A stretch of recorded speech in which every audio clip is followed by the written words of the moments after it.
Assalamualaikum, saya Tanvir Faris Ahmed akan membentangkan berkaitan dengan projek tahunan akhir yang bertajuk Projek Sulam kepada Khidmat Komuniti Pelajar di UNIMAS.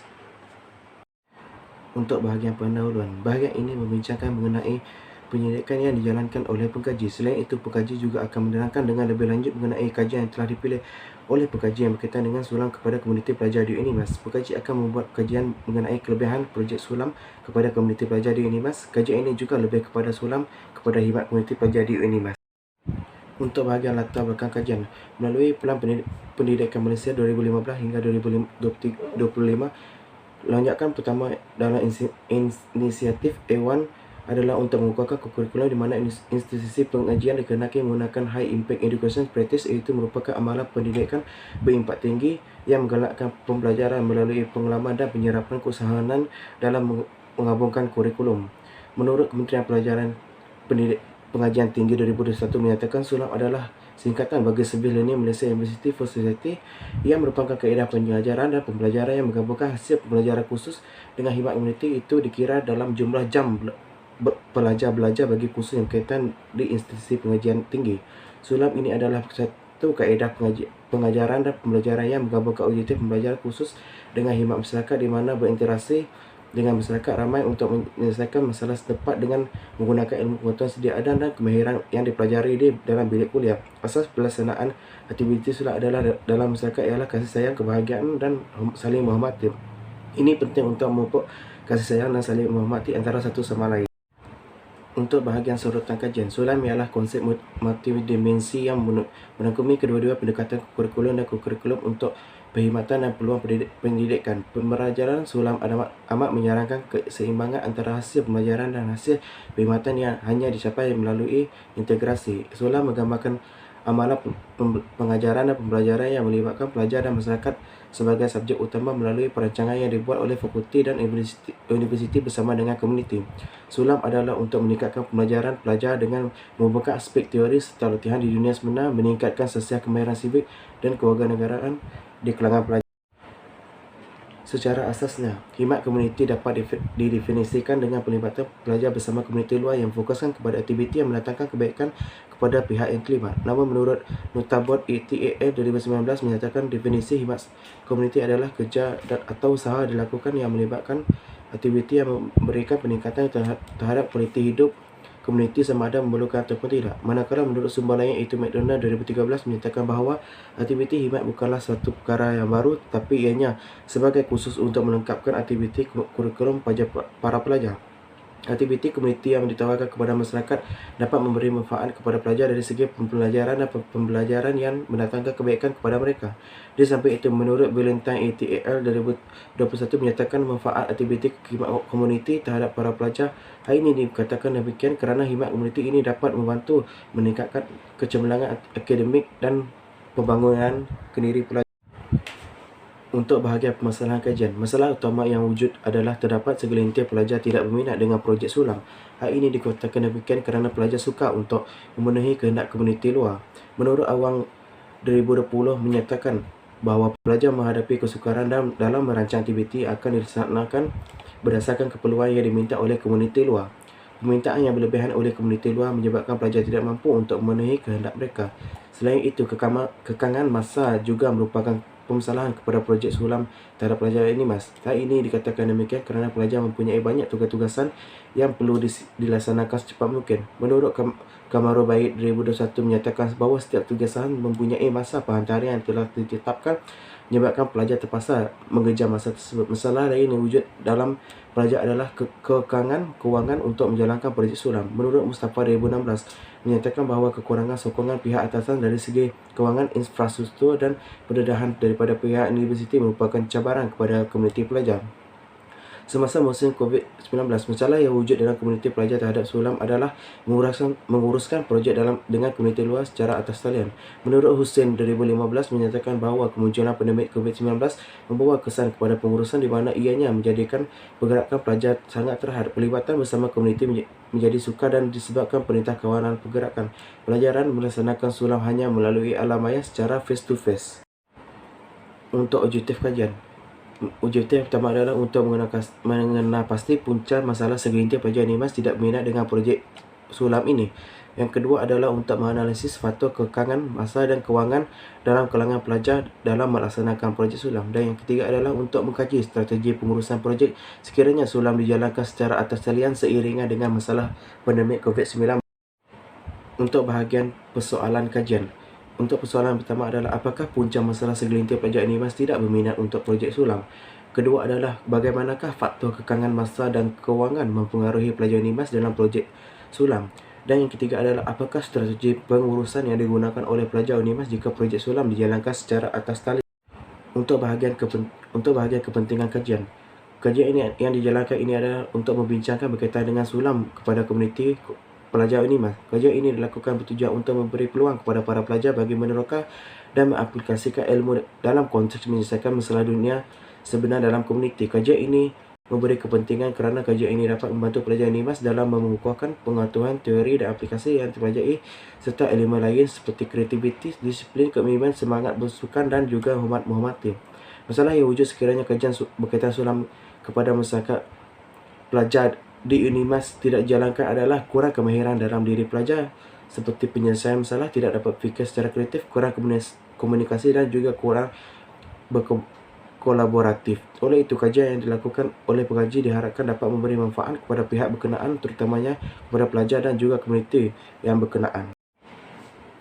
Untuk bahagian pendekatan kajian, penyelidikan atau kajian adalah sebagai satu kegiatan pengumpulan, pengolahan dan analisis data yang dilakukan secara sistematik dan cekap untuk memecahkan persoalan kajian. Dengan itu, tujuan menjalankan kajian ini adalah untuk memperoleh jawapan melalui penggunaan suatu langkah yang sistematik dan saintifik.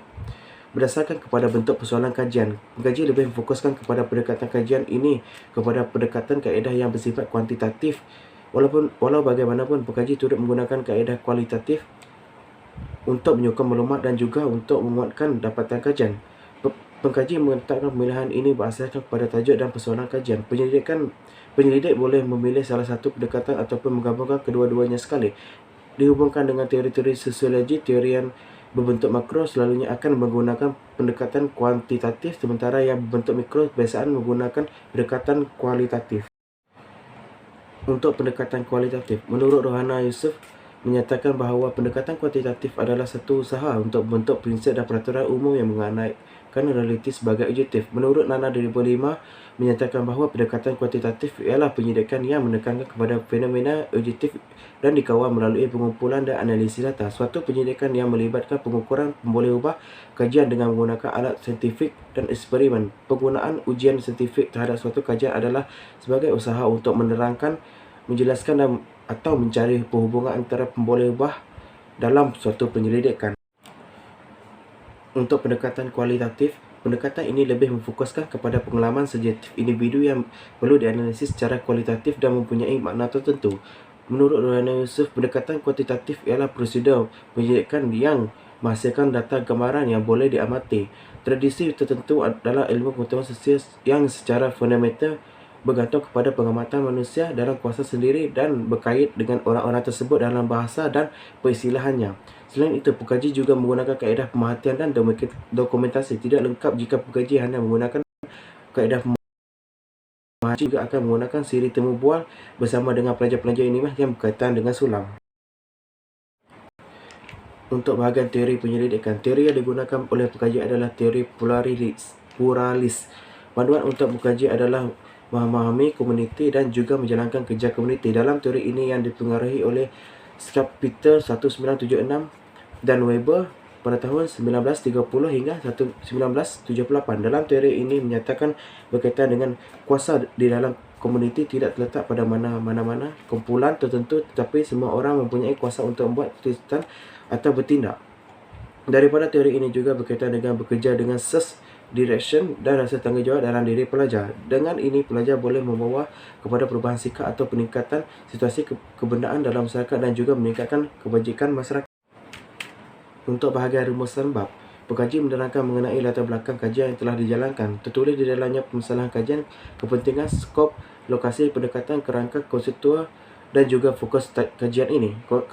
Kerangka konseptual dalam penyelidikan ini adalah merupakan penemuan-penemuan falsafah, teori ilmu, pengetahuan dan yang dicetuskan oleh para ilmuwan terdahulu yang berkaitan dengan penyelidikan tesis ini. Berdasarkan penemuan konsep ini adalah menjadikan landasan dan diaplikasi oleh penyidik untuk mencari jawapan bagi permasalahan ini.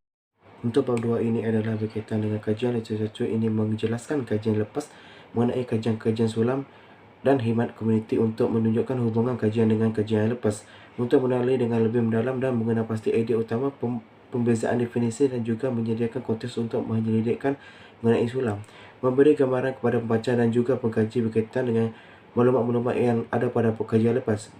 Ini juga menjelaskan berkaitan dengan impak positif projek sulam kepada para pelajar.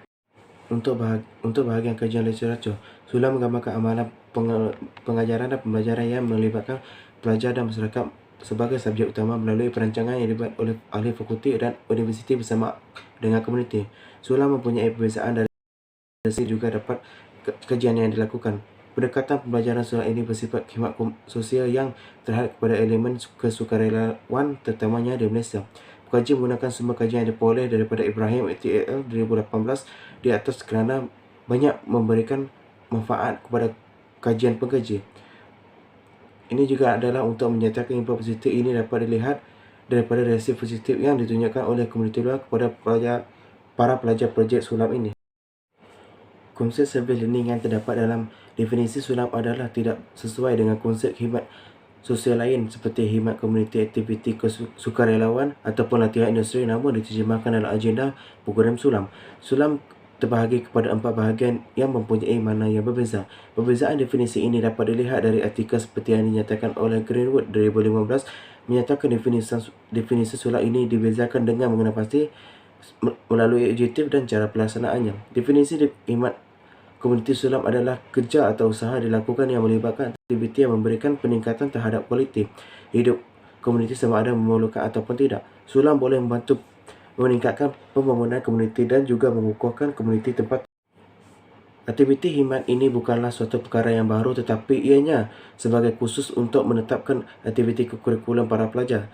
Aktiviti komuniti yang ditawarkan kepada masyarakat dapat memberi manfaat kepada pelajar dari segi pelajaran dan pembelajaran yang mendatangkan kebaikan kepada mereka. Sulam adalah untuk meningkatkan pembelajaran pelajar dengan menghubungkan aspek teori serta latihan di dunia sebenar, meningkatkan sesiah kemahiran sivik dan juga kewarganegaraan di kalangan pelajar. Ini juga dapat memberikan pengalaman kepada pelajar UNIMAS dalam menyelesaikan permasalahan yang berlaku dalam kalangan komuniti. Pelbagai cabaran yang dihadapi oleh pelajar seiringi dengan pandemik COVID-19. Segala perbincangan hanya berlandaskan kepada atas talian. Pengurusan para pelajar untuk menyelesaikan permasalahan berkaitan dengan projek yang dilaksanakan ini juga cara promosikan. Ini juga memfokuskan kepada cadangan untuk model khidmat komuniti pendidikan atas talian berorientasikan sulam. Cadangan ini dikemukakan untuk membuka idea dan ruang kepada pelajar untuk melepasi halangan untuk menerima kepada masyarakat dengan memberikan perkhidmatan berasaskan pengetahuan dan kepakaran pelajar meneruskan khidmat komuniti pendidikan dalam talian. Sulam ialah pengalaman pendidikan berasaskan khusus dan memberi kredit di mana pelajar mengambil bahagian dalam aktiviti perkhidmatan bersekutu yang memenuhi keperluan komuniti yang dikenal pasti. Ini juga untuk memikirkan aktiviti perkhidmatan dan mendapatkan pengalaman untuk mencapai hasil pembelajaran yang diingini dengan cara memberikan pemahaman berkaitan aktiviti yang dijalankan dengan lebih mendalam. Ini juga untuk memfokuskan kepada kebaikan yang diperoleh komuniti yang dipilih untuk aktiviti khidmat komuniti dan juga pembezaan sulam kepada khidmat komuniti. Pembelajaran berasaskan perkhidmatan atau survey learning ialah satu kaedah pembelajaran yang membolehkan pelajar melalui pengalaman berdikari untuk awal. Projek ini memberi manfaat, pengetahuan dan kemahiran yang telah dipelajari oleh pelajar untuk kepentingan komuniti tertentu. Ini juga untuk menyentuh faktor kekangan masa dan masalah kewangan menyebabkan pelajar tidak berminat untuk projek sulam ini. Ini juga untuk menyentuh kepada peranan pelbagai pihak dalam membantu menjayakan projek khidmat komuniti ini dan juga fokus kepada menghubungkan aspek teori dan latihan di dunia yang sebenar. Ini juga untuk membantu pengkaji menghubungkan idea bagi menyelesaikan permasalahan kajian berkenaan dengan faktor kekangan masa dan masalah kewangan yang dihadapi oleh pelajar berkaitan dengan projek sulam. Untuk bahagian rumusan bab. Bab ini menerangkan mengenai metodologi kajian yang digunakan oleh pengkaji menjalankan kajian. Pengkaji menerangkan berkaitan dengan reka bentuk kajian, pendekatan dan kaedah kajian, instrumen kajian, teknik pengumpulan data, prosedur pengumpulan data dan juga etika penyelidikan. Pengkaji juga menerangkan cara-cara untuk mengumpul data kajian yang telah dijalankan pada masa tertentu. Itu sahaja daripada saya. Sekian, terima kasih. Untuk bab 3. Metodologi ialah prosedur saintifik yang merangkumi pelbagai konsep, proposisi, model, hipotesis dan termasuk teori dan juga termasuk kaedah itu sendiri. Satu kaedah pembangunan yang mempunyai penerangan sistematik yang berkenaan aliran aktiviti-aktiviti yang digunakan untuk menyelesaikan permasalahan kajian. Penggunaan metodologi dalam pembangunan kajian ini merupakan aspek penting bagi memastikan projek yang dibangunkan dapat dilaksanakan mengikut langkah secara tersusun dan sistematik. Untuk reka bentuk kajian, struktur reka bentuk kajian adalah logik dalam sesebuah kajian yang dijalankan. Pengkaji membina kawasan Kuching Sarawak sebagai tempat penyelidikan iaitu INIMAS. Reka bentuk kajian merupakan tahap pengkaji menentukan kaedah kajian yang akan digunakan. Pengkaji menggunakan kaedah deskriptif kerana bentuk permasalahan kajian adalah berstruktur dan berkait rapat dengan kaedah penyelidikan kuantitatif sebagai sumber utama data dalam kajian. Kajian deskriptif tujuan untuk memberikan penerangan yang sistematik mengenai fakta dan ciri-ciri suatu populasi secara tepat. Untuk kaedah kuantitatif dan kualitatif, pendekatan kuantitatif adalah siasatan empirikal sistematik yang dapat dilihat melalui teknik sistematik matematik dan juga pengiraan. Kaedah kuantitatif adalah satu pendekatan yang melibatkan nombor. Pendekatan kualitatif memberikan makna sebagai penyiasatan yang tidak menggunakan prosedur statistik dipanggil kualitatif, seolah-olah ini adalah label kualiti itu sendiri. Ini juga memfokuskan kepada pemerhatian fenomena dan meneliti mana fenomena tersebut. Pendekatan kualitatif memfokuskan kepada objektif kajian untuk memahami bagaimana masyarakat atau individu menerima isu-isu tersebut. Untuk bahagian pendekatan dan kaedah penyelidikan, data yang diperoleh dalam kajian ini melalui tiga kaedah iaitu suaksidik, temu bual dan juga rakaman. Dalam pengumpulan data ini, pengkaji menggunakan beberapa instrumen untuk mendapatkan data penyelidikan. Untuk menganalisis data yang diperoleh, pengkaji akan menggunakan Microsoft Excel sebagai perisian untuk membantu pengkaji. Bagi soal selidik ialah satu set soalan untuk mendapatkan maklumat suatu pengkajian. Ini adalah mengandungi soalan-soalan yang didasarkan untuk mencapai objektif kajian ini. Soal selidik ini akan diberikan kepada 384 orang yang mempunyai umur jantina dan juga latar belakang yang sangat berbeza. Borang soal selidik ini digunakan untuk mendapatkan maklumat bagi tujuan analisis dan menjawab persoalan kajian. Untuk bahagian temu bual pula, temu bual adalah perbualan yang bertujuan iaitu conversation with a purpose. Tujuan utama penemu bual adalah untuk mendapatkan maklumat yang jelas dan lengkap. Temu bual adalah proses pengumpulan data tentang perkara yang tidak dapat diperhatikan atau perkara yang sukar diperoleh. Temu bual juga ini merupakan kaedah terbaik untuk mendapatkan maklumat dari informan secara mendalam. Pengkaji menggunakan temu bual jenis soalan berstruktur iaitu menjadikan soalan yang jelas kepada permasalahan kajian yang hendak dikaji. Bagi teknik pengumpulan data ini merupakan kaedah yang akan digunakan oleh pengkaji ketika menjalankan pengumpulan data nanti. Pengedaran borang soal selidik ini akan dilakukan yang memfokuskan dalam INIMAS. Pengkaji perlu melengkapkan sebanyak 384 orang responden bagi menjayakan kajian ini. Teknik pengumpulan data sangat penting kepada pengkaji untuk melengkapkan data-data ini nanti. Untuk bahagian data primer ialah data yang datang dari sumber asal yang dikumpul untuk menjawab soalan kajian. Data-data ini dikumpul oleh pengkaji melalui proses eksperimen atau kajian lapangan seperti soalan inquiry, pemerhatian, temu bual dan sebagainya. Ini adalah untuk mendapatkan beberapa sumber yang diperlukan dalam penyelidikan ini. Data primer ini boleh dikatakan sebagai sumber yang belum diolah lagi atau data yang didapati daripada responden secara langsung. Untuk data sekunder pula, data sekunder boleh dirujuk sebagai data yang telah dikumpul oleh pengkaji lain. Ini adalah untuk menggunakan data sekunder di mana pengkaji akan menggunakan bahan-bahan sumber ilmiah bagi mendapatkan serta mengumpulkan maklumat yang berkaitan dengan tajuk pengkaji. Data sekunder merupakan data-data yang telah dikumpul oleh pengkaji. Data-data ini terdiri daripada bahan bacaan seperti sumber internet bagi mendapatkan maklumat yang berkaitan. Untuk bahagian proses pengumpulan data, prosedur pengumpulan data merupakan langkah-langkah yang perlu diambil tahu oleh pengkaji. Prosedur yang perlu dipatuhi oleh pengkaji ialah mendapatkan kebenaran daripada pihak universiti untuk menjalankan kajian dalam INIMAS ini. Selepas mendapatkan kebenaran itu, pengkaji akan menjalankan dengan bermulanya temu bual dan mula mengedarkan borang soal selidik ini kepada pelajar INIMAS. Pemilihan responden ini adalah secara awal tanpa mengira demografi pelajar sehingga mencukupi bilangan 384 orang responden. Untuk bahagian rumusan bab ini menerangkan mengenai metodologi kajian yang digunakan oleh pengkaji menjalankan kajian. Pengkaji menerangkan berkaitan dengan reka bentuk kajian, pendekatan dan kaedah kajian, instrumen kajian, teknik pengumpulan data, prosedur pengumpulan data dan juga etika penyelidikan. Pengkaji juga menerangkan cara-cara untuk mengumpul data kajian yang telah dijalankan pada masa tertentu. Itu sahaja daripada saya. Sekian, terima kasih.